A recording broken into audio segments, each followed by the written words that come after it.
Start. Mr. Vice Chairman, Sir, through this proclamation, we are discussing the problem of a very important unit of this country where the President's rule has been promulgated.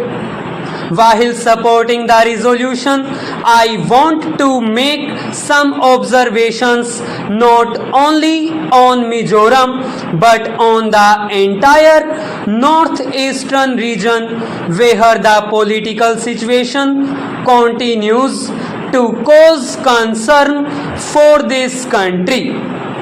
Very often we talk about insurgency, but to me, in the northeastern region, even before independence, we were fighting for the identity people were asserting, and we were asserting for our very survival in this country. By nature, tribals are very sensitive and they are very suspicious as far as their identity is concerned. In this wide Indian culture, naturally, the tribal people in the northeastern region have felt that unless they assert their identity, they would become totally submerged and they would become second-rate citizens in the country. That was the fear that they apprehended, and it grew over the years. Another movement, I do not call it insurgency, was a political movement in Nagaland by which they had adopted a policy of non-violence, peaceful approach to the solution of the problem, but when they were pushed to the wall, they had to take up arms, and they never called themselves Naga Army. They called themselves safeguards. It was a part of the undivided Assam. Because of the public action, they had to defend themselves, and gradually it has developed into a political movement, and they had to take up arms to defend themselves, to protect themselves, to protect the village.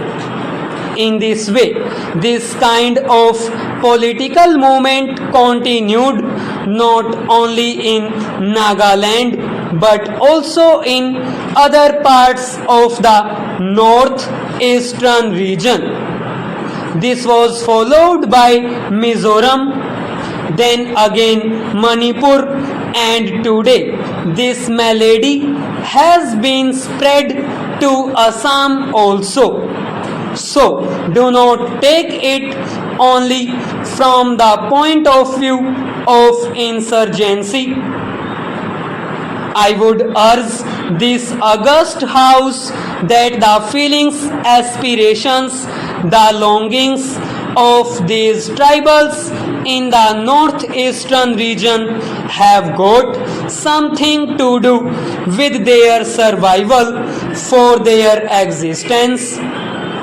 May I state here that in Nagaland, though it is a small state, it is a small tribe, we have our own history, we have our own political background, and it was no other leader than late Pandit Jawaharlal Nehru who recognized the identity of the Nagas, and it was Pandit Nehru who gave that political identity to Naga people, and therefore the Naga people even now remember how great was Pandit Jawaharlal Nehru.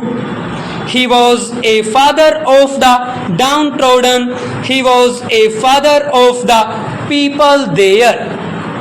Let us come to Meghalaya. The same agitation was going on, but fortunately, Meghalaya could emerge without shedding any blood, and through a peaceful process, the state of Meghalaya was carved out, and this was given by no other person than Mrs. Indira Gandhi. Mizoram emerged after more than 2 decades of struggle under the leadership of Lal Denga. They had been fighting for secession from India. It was through the good offices of the government of India, the people of India, and also the political wisdom of Lal Denga that he came round to join the mainstream of national life. Why should we not give credit to Lal Denga for this? It was he who took the step that we should be a part and parcel of the Indian Union. Shall we not give him the credit? So, I would request the honorable members not to utter any uncharitable words against Lal Denga just because there is president's rule there. Whether president's rule is there or the elected government is there, Lal Denga is also there. How could he come to power after the last election? I would remind this august house that the tribal people are very considerate. It was Mr. Lal Denga who highlighted or projected the Mijos in the eyes of the people of India and the world. Mizo people are proud people, very hard working people, and they know what is best for them. Therefore, when this accord was signed, the Mizo intellectuals and the Mizo people said, why not give chance to our leader Mr. Lal Denga? He fought for us, he lived in difficult conditions for us, and they brought him to power. His party was given the mandate by the people. But sir, administration of gorilla people is quite different from a normal administration.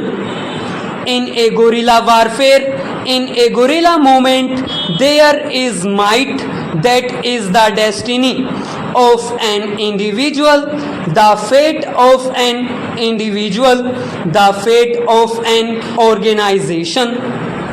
But in a normal administration where we have to function under the Constitution of India, we have to be governed by normal rules and regulations and procedures.